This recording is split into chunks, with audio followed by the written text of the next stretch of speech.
at 5. It's off for review, and for me, I'm pretty happy with the 5th anniversary inbox. If we look at from the years past, from the first year, I guess this is from the second year. Here's from the third year, the fourth year, and then we've got the 5th year. It looks pretty good, and I don't want to be that guy that, like, if someone handed me $100 bill, I would complain about how if it was folded or not, but kind of makes me wonder if, like, this was just money, like, or resources that they removed from calendars from a couple months, and it was just held in, like, an escrow account, or like getting a refund on your taxes. It was yours anyways, and then they just dumped it all up on you at once. But regardless of that or not, it was reasonable. Now, there are some things that are still not working correctly, and this is kind of annoying because the story mode, which is where you can get like another 40 shards of World War II Captain America to unlock him, which is kind of small. Right now, to get into the story mode, it's requiring 5 rebirth characters. And it was very explicit on Friday's blog post that the story difficulty would require rebirth or invaders. There's no minimum number of characters required, so you can launch each mission with 1 rebirth or invader character if you so choose. And then they also pump up the idea that you can just use Nick Fury. So this has been more than 24 hours since it was reported. The developers have acknowledged that they're looking into it, I guess, and we still haven't heard anything at all, which is kind of terrible for people that want to get, a 2-star World War II Captain America. Also, there's a 5 for 5 cores to get 5 Agent Venom, which is better than the other ones. Other ones have been that we've had for the last couple of days have been somewhat uneventful, but I'll be picking that up right there. Also, it's worth noting that this was not in the blog post, that when you collect the 5th anniversary orb, you get 15,000 extra costume credits, which can be used to purchase all of the 5th anniversary characters. So then you can get Black Bolt and Nick Fury and Kestrel as well. Now, there's still some confusion on the way it works. Basically, there's 5 orbs in game. One of them you have to straight up buy for money. So if you want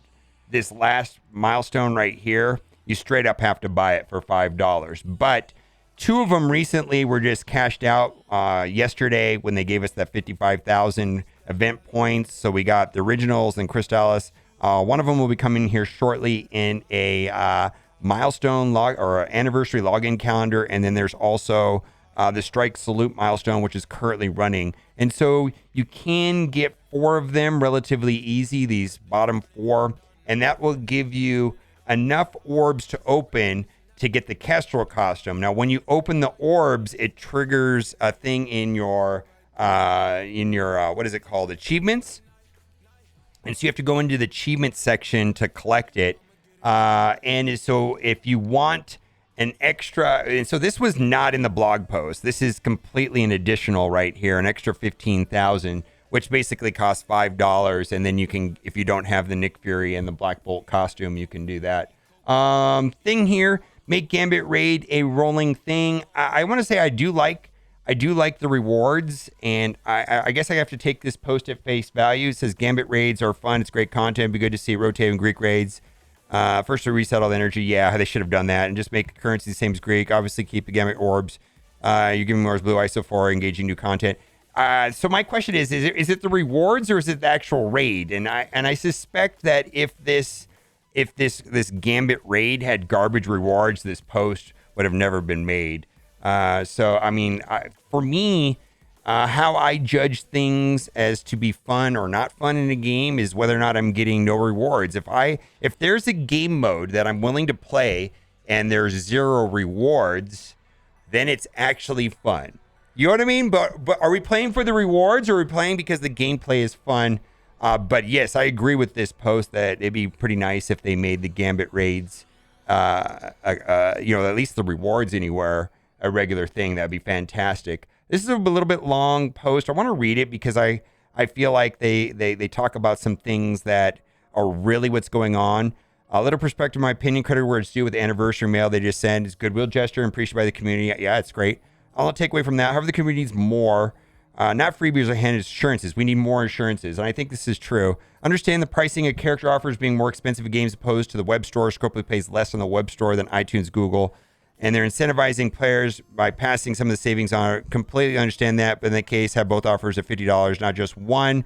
Yeah, they actually raised the prices on iTunes and Google to $60. And if you want to buy the base offer to unlock a character for the last two characters, it was $50 US dollars on the web store, and then it was $60 in Google and iTunes. The other thing that's been going on with that is that the pricing on the web store has kind of gotten out of whack, and the price Scopely sets the pricing in US dollars, and then it's up to the payment processor, whether that's iTunes, Google, or on the web store it's Xsolla.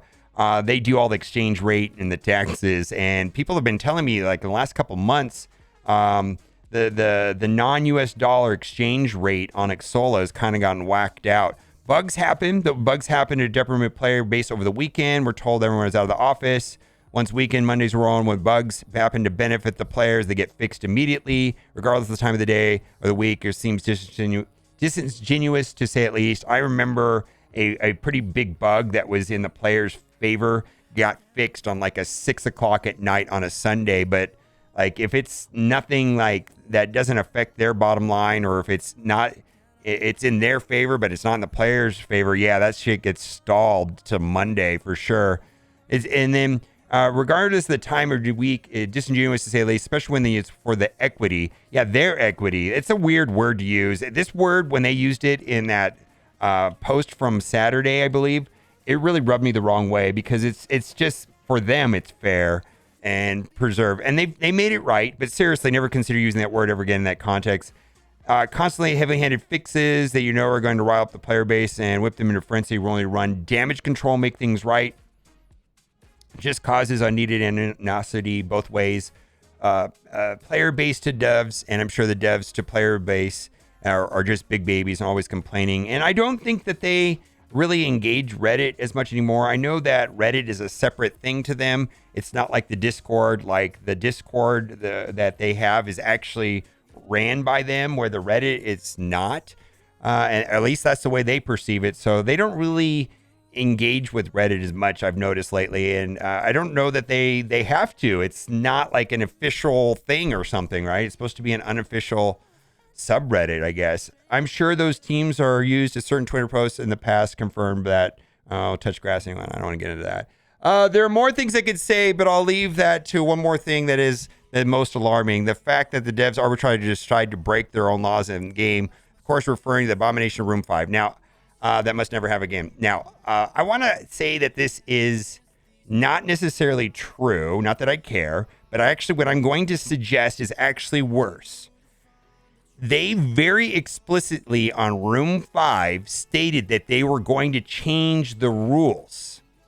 So it was premeditated what they did. They basically waited until Masters of Evil was sold. They had a little note in that Room 5 saying that they were going to change the rules. So they knew they were going to do this. This wasn't like an accident. They actually planned for everybody to buy Masters of Evil and then change the rules after everybody was done spending. So it's actually in some ways worse than the way that this was posted. It's not even that they're breaking their own laws. No, they did it on purpose. It was premeditated. They actually knew they were going to do this in advance months ago when they actually put the room bonuses on Room 5. And all the room bonuses and Room 5, it said this room will change, and then they changed it to what it was, but they waited for everybody to buy the Masters of Evil. So this was the plan from the beginning. Basically gave the Eternals the Tangled Web tag without giving them the tag only in CC and only on defense and only in Room 5. Essentially not only circumventing the tag designation, but also rendering the brand new Masters of Evil team moot. Yes, that's exactly what they did. Slap in the face to everyone who bought, cored, grinded their event, and they planned this. They actually knew they were going to do this. They were waiting until all of this was done, and then they changed the room bonus. Then, this is the part I think that really upsets most people. Then you nerf Darkhold into Oblivion mid-season. Oh, they did. Assurance is needed to make sure that this tomfoolery does not happen again in the future. It sets a dangerous precedent by going forward to tag evading for the sole purpose of screwing us over to force to buy a solution. Yes, this is intentional. And, they kind of do something like this temporary bonuses thing, I feel like is a trap. And these room bonuses are a trap. I know it's not the same as in Galaxy of Heroes, but they have seasonal mods in that game. And you basically have to buy all this stuff for a temporary boost. Well, what they're doing here in Marvel Strike Force is that they're allowing certain teams to thrive on certain temporary room bonuses in Cosmic Crucible. And it's not permanent, it's temporary. It's kind of shady, right? And it's their way of kind of forcing us to buy the characters, and then once the room bonus is gone, then you just have think about all the people that went crazy and boost and really over upgraded their hero mutants last season. They just went all berserk on Phoenix and whatever. How much are they getting a lot of use out of them this season? Were those resources wasted? It kind of feels like that's the intent and the purpose of these room bonuses, is to force us to upgrade teams that just for a temporary boost inside of Cosmic Crucible. And then when that's done, it's done. Heroes for Hire is bad, but at least they had a tag and they share the same abilities to this day. Not like Room 5, which will all likely go away after the season, and the solution you sell us will be useless at the point. I'm sure the hard counter, Tanglewood Eternals Room 5 of this season specifically. Yeah, it's going to be the new Warriors team, right? Game is dying for sure, but it's number one, your fault, Scopely. Not too late to fix it all. It all takes the first step. All it takes is communication, ensuring your player base, that your customers, the ship will be righted. Balls in your court, Scopely. Don't kill the game we all love. Now, I think that this room bonus thing is their business plan. I don't think that's going to change. Now, I wish that they would discount the web store if they really want us to, sell it to us for $40 and keep the price in game. I mean, it's strange, you know what I mean? And the bugs are just kind of absurd. I wish that there weren't bugs. Specifically, let's talk about bugs. This is what I don't understand about bugs or proofreading offers or things like that. How much extra work is it for them to have all these customer service emails come in and then have to figure out how to issue out compensation and unwind a mess where it could have just been checked the first time and they wouldn't have these problems? I feel like it's in their best interest to have a better systems in place for these things not to happen. It seems like it's a waste of everybody's time, ours and theirs, and frustration on our part and their part to have these bugged events, bug situations, and then, to have to deal with it after the fact. So, good news also. I appreciate them telling us the cord orbs are leaving the store. Captain World War II is leaving tomorrow, so that was an in-game notification. So if you want to core Captain America World War II, you got to do that now.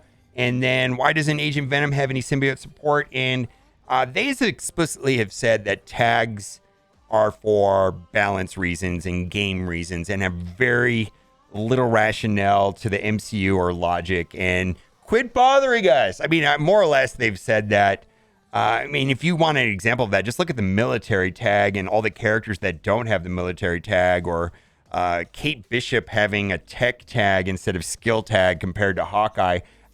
Don't even question the tags. I've given up even thinking about the tags. It just literally does not matter anymore. And then let's talk about the most important issue to me, and we need to really talk about it. I think it's time for a reckoning of Scopely's transactions. It's high time they give the players what they are due. Of course, talking about Namor's nipples. How can the player base stand by with Namor's nippleless nipples and absorbing man's manports are a foregone conclusion? Here are the facts. 99% of the characters have guns and shoot the hell out of people. Right on, brother. Nemesis burned down a hospital, all the injured and helpless. Hey, buddy, you forgot about the orphanage. Silver Surfer, shiny sucklets. Think about the children. For real, there, it's hilarious that violence accepted medium, but in slightest insinuation someone would have body parts require censorship. I don't know. I don't have no idea. I feel like the game is designed for a global market, and so they don't want to make a version of the game separate for each region. And so what we get is what we get, so they don't have to make a version for here and a version for there. I have no idea. Not a lot of offers. Midas orb offer. So this is the $5 offer to get the 2,000 gold. And then that will also get you, if you get the other 4, will also get you not only 50 Kestrel shards, but also an extra 15,000. From the way I understand the way this reads, an extra 15,000 event token currency, so you can get all the costumes. And then this is reasonable, I suppose, or kind of okay. $5 for 100 L4 training materials. All right. Now it's time for the giveaway. I really hope you liked today's video, because if you did, you are in luck. Every single person likes the video, you will be getting for free in your account an 8-star community manager whip. It's not a scam. What does he say? My event planner is amazing at his job. And it looks like he's holding up the glass. You guys just need to spend more money. Community manager whip's not a nice guy. Guy's kind of a jerk. Bye for now.